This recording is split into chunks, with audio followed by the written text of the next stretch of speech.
I'm going to show you how to check your horse's back.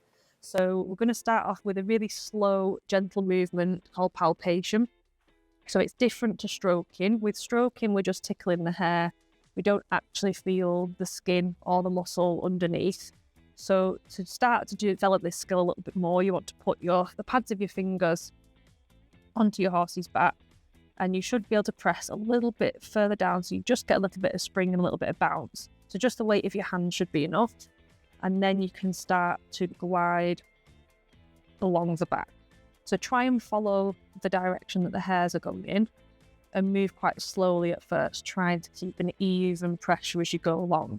If you're too light and you stroke them, sometimes you'll tickle them as well. So you want to make sure it's firm enough that you can actually feel below the hair and the skin, and start to just put some pressure through those muscle fibres as we go along. So again, try and be quite methodical as we do this. So start close to your spine and try and move in nice straight lines in that direction of the hair. Come back to the start and then come again. So it might take you a little bit of time to start off with to try and develop that pressure and keep it even. But what we're looking for is any changes in temperature that we might feel. So sometimes it's easier to do a good sweep with your hand first and try and feel for any temperature changes or any unusual lumps and bumps, and then go in with your palpation with your fingertips and have a little bit of a more finer detail of a feel on the horse's back. So keep going in lines nice and straight. If we go in a zigzag motion, we're going to miss quite a lot of the horse's back. So if you do this, we're missing here, here, here, here. So again, keep it methodical, keep following through. If you've felt and there's no temperature changes, what else we're looking for are things called trigger points or knots, as we're probably more familiar with it. And you'll feel some of these usually in the lower area of the back when there's a lot of fascia and a lot of soft tissue, which gets quite sore because it's the interface at the back of your saddle compared with where there's no saddle. And also in your trapezius muscle here, which if your saddle it can be a little bit tight or the points of the saddle dig in, you'll find trigger points and spasms here. So if we check through this area here, we're going to go against the hair a little bit and put a little bit more pressure down, and we'll see there's a little one there, little spasm there. So you'll see it in this area. Just start to press there. We've got a little bit of a spasm there. And then again, if we check the lower back and go against the hair, we'll see big spasm there. So sometimes you get little fasciculations where it almost ripples under your fingers, and sometimes you get a larger spasm. So there's a big spasm there, big spasm there. So we know there's some in that region. If you struggle with finding those and going against, if you're nice and methodical and coming along the direction of the muscle fibres, sometimes you'll feel there's a bit of a stop. And usually that stopping point is where you'll find these knots and these trigger points. So round about there, my fingers just naturally come to a little bit of a stop. And same with this wither region. I come along nicely and there's a little bit of a stop there and a little bit of a stop there, which if I press on them is where we get some of these spasms and trigger points forming. Stop. Another area to try and check is the shelf of ribs. So as the ribs come out here, this line here is called the shelf of ribs, and horses can sometimes get them in between the ribs here.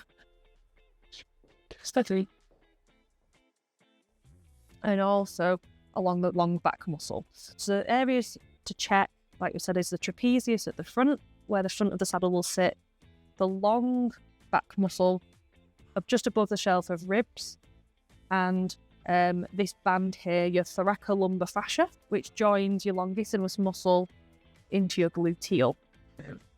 Now, usually if you've got trigger points and spasms here, it will affect the ability for the horse to use the longissimus muscle and the gluteal. So your gluteal controls your hip movement. So if you're struggling with impulsion or the horse pushing forwards, this might be why. So always check this area if you can. If you want to check the gluteal, same principles apply. So a little bit of pressure down and just follow that line of hair, feeling for if there's any stoppages. So a little one there.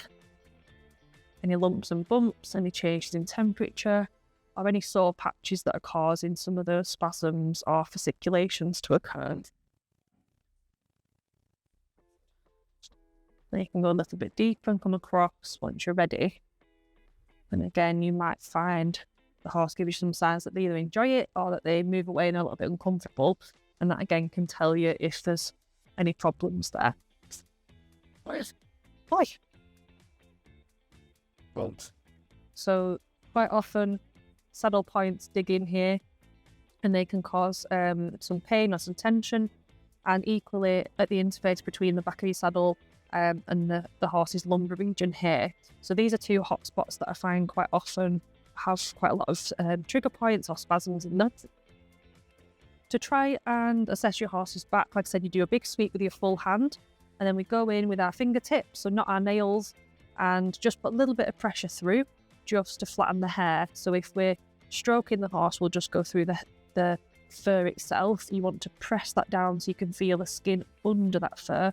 Keep the same pressure, and then I'm next to the spine here, just going to draw a nice straight line and try and keep even amounts of pressure through.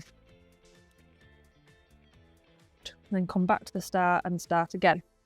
It helps sometimes if you've got a bit of coat, you can flick that up and you can mark that area as being a bit of a hot spot and come back to it later. There's one there. So like I said, your fingers will just naturally hit a little bit of resistance, or you'll feel that there's something under there. It does take time to develop this, but it's worthwhile having a go and feeling your own horse's back and being aware of what's normal or abnormal for them, especially if you're worried about needing a saddle fitter and wanting to check it at home.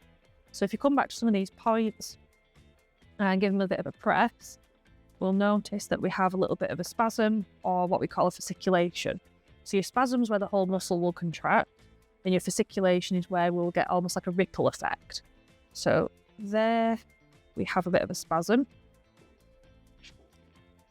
Same on this one.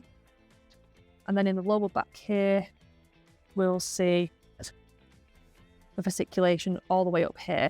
So it travels a little bit further because this muscle spans a long way. So it actually goes up into the base of your neck behind your shoulder. And this is your longissimus muscle.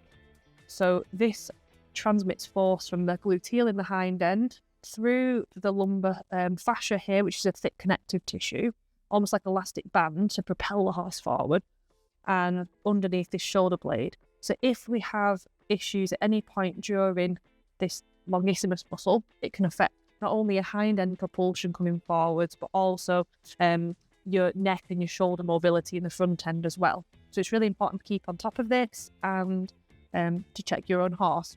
If you want any more tips or advice, comment below and let me know.